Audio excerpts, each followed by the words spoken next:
Welcome to the deep dive. This week you sent us something really interesting, a YouTube video. It's called Mankind's True History by Richard Peter Ruff. Yeah, we looked into it. We did. And, well, we're ready to unpack some pretty extraordinary claims it makes about, well, us, our origins. Extraordinary is definitely the word. I mean, this video presents this huge narrative, doesn't it? It talks about humanity being created by aliens. The Anunnaki. Okay, Anunnaki. Oh. And then how they intervened in our history. And get this, a really surprising claim about who one of these key figures, Enki, is today. It's quite a story. Lots of layers, like you said. Absolutely. So our goal today is really just to walk through this narrative, pull out the main arguments the video makes, and, zoom in on the claims that really make you go, Yeah, give you a clear picture of what the source is actually saying without getting too lost in the weeds.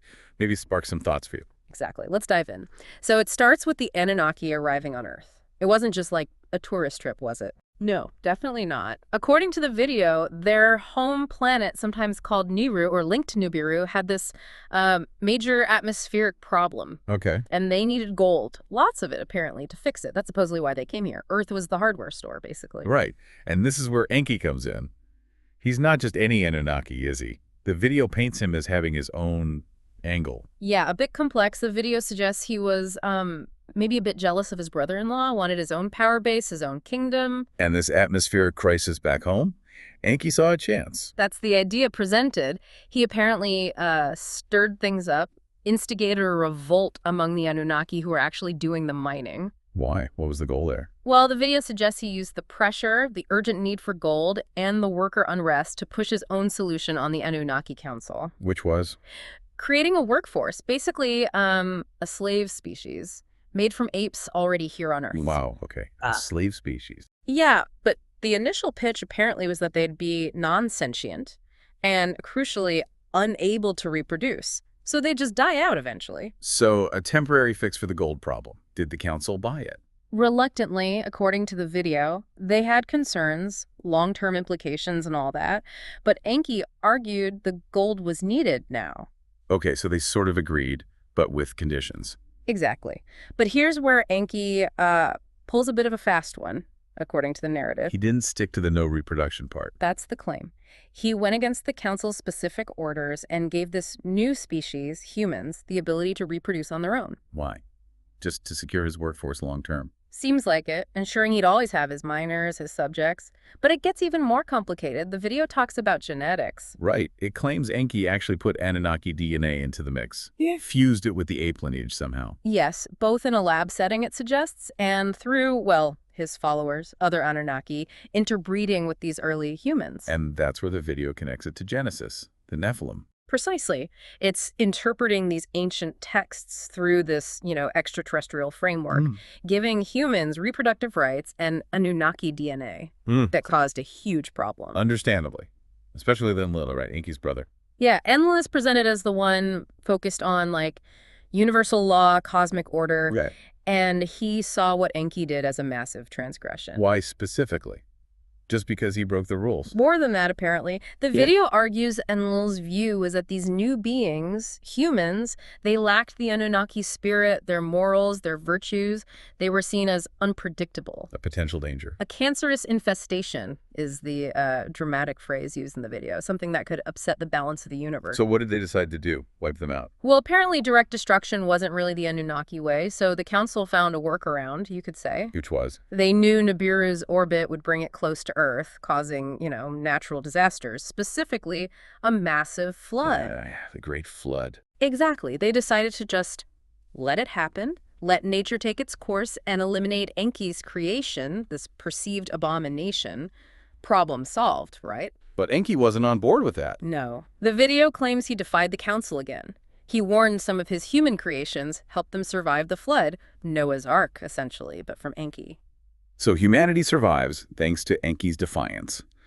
But that must have caused even more conflict. Oh, definitely. It led to this big debate in the council about what to do with humanity now. The video introduces a figure called Satan Enlil. Satan Enlil, okay. What was his role? He apparently argued strongly for just getting rid of humanity completely, still saw them as a mistake, a threat. But someone argued for humanity. Yes, a figure called Lord NL, sometimes referred to as Lord RL.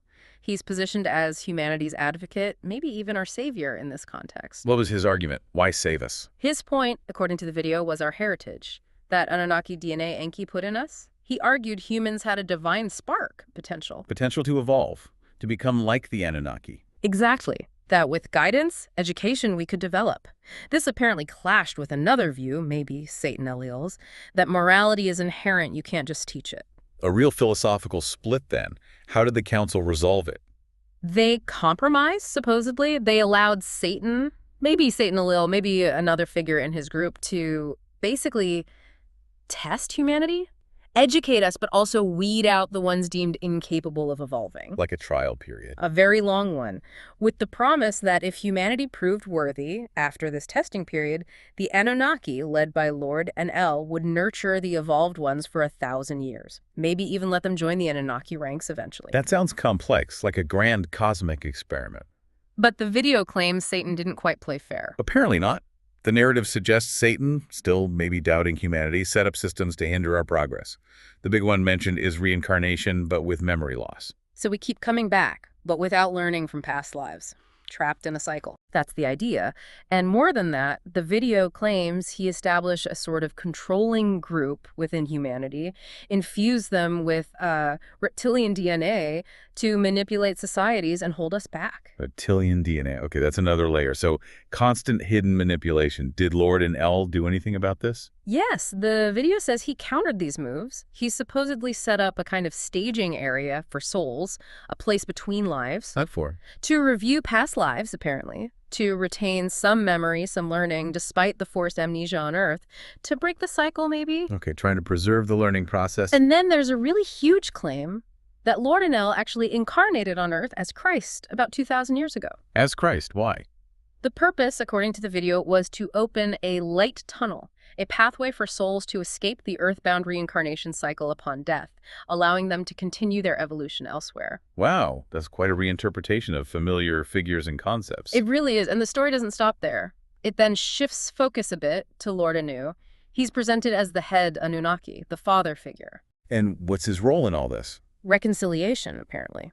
The video suggests Anu wanted to resolve the conflict between his sons, Enki and Enlil, and deal with the whole humanity situation. This led to the idea of a redemptive path, specifically for Enki. Redemption for Enki. How? He caused a lot of this, according to the story. Through experience. The claim is Enki was basically forced to reincarnate on Earth himself, repeatedly. To live as a human. Yes. To suffer alongside us, experience the consequences of his actions firsthand, as a form of penance, for the unauthorized creation. That's intense. And does the video say who he reincarnated as? It does, and this is probably the most startling claim. It says Enki was Moses. Moses, from the Bible. The very same. And then it claims that in our current time, Enki's reincarnation is Cardinal Richard Ruff, the person who made the video. Wait, the person who made the video is Enki? That's the assertion. It's presented as a hidden truth kept secret for ages, only revealed now because we're in the very end of days. How do they support that claim? The video points to interpretations of Torah codes, Jewish tradition about Moses' spirit returning. It connects Richard Ruff's own work with these ideas. Okay. And it even interprets things like Moses not entering the promised land. Yeah, as part of his ongoing earthly penance. It all ties back to Enki's journey. And it connects this to a passage in Revelation 3.21. What does that say? About sitting with the Lord on his throne. The video interprets this as Enki eventually achieving co-rulership, a high place in the cosmic hierarchy. So there's like a line of succession. That's how it's framed. Mm-hmm. Lord Anu, then Lord Enlil, who is also called Real in this context, and then eventually Lord Enki or Cardinal Richard Ruff. A whole cosmic royal family drama. Ending in reconciliation. Pretty much. A future family reunion, the conflicts resolved, Enki redeemed, and taking his place. It's a really expansive narrative. It certainly is. Wow. Okay, so just to recap this deep dive into the Mankind's True History video, we've covered a lot. This idea of Anunnaki creation, the gold mining, Enki's manipulations. Yeah, the defiance, the creation of humans with Anunnaki DNA, Enlil's reaction, the flood. Then the whole debate. Satan Eliel's versus Lord Enlil, the compromise, Satan's interference with reincarnation and memory loss. Lord Enlil's countermeasures, the Christ incarnation, the light tunnel. And finally, Enki's forced reincarnation, his alleged identity as Moses and now Cardinal Ruff, and this whole redemption arc. culminating in co-rulership. It's an extraordinary story, packed with really startling claims about who we are, where we came from, and the forces potentially shaping our destiny. It definitely gives you a lot to think about. As you were listening, what parts of this narrative stood out to you? Did anything resonate or maybe raise more questions? Questions about our origins, definitely, about how we understand history, myth, even good and evil, perhaps. This video presents a very different framework. It really does. And maybe here's a final thought to leave you with, something to mull over. If this narrative is taken as presented, Yeah. if a figure like Enki, depicted as, well, flawed, impulsive, a spoiled child even, could go through such an intense process of penance and find redemption, what might that suggest about our own potential? The potential for growth, for transformation, maybe, even after making huge mistakes. Exactly. It's definitely something to ponder as you continue your own explorations.